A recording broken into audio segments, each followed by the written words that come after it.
Number 31 आदरणीय मुख्याध्यापक साहेब, शिक्षक वर्ग आणि येथे उपस्थित असलेले सर्व पाहुणे, ऊंची आवाज. मित्रांनो, सर्वप्रथम तुम्हा सर्वांना स्वातंत्र्य दिनाच्या हार्दिक शुभेच्छा. आज देशाचा 78वा स्वातंत्र्य दिन साजरा करण्यासाठी आपण जमलो आहे.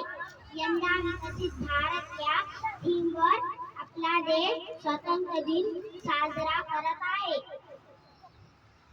200 वर्षाच्या गुलामगिरीतून भारताला सोडवण्यासाठी अनेक देशप्रेमींनी आहुती दिली.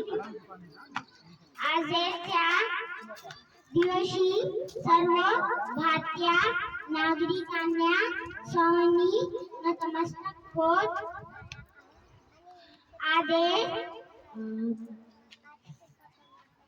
आदरांजली वाहिली पाहिजे. स्वातंत्र्य दिन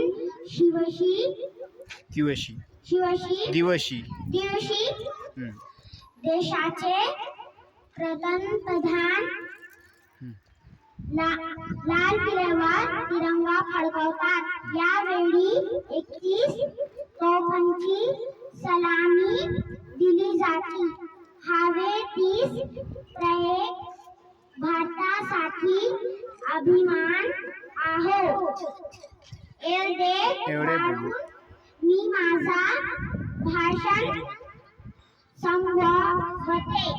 स्वातंत्र्य दिनाच्या हार्दिक शुभेच्छा. Very good.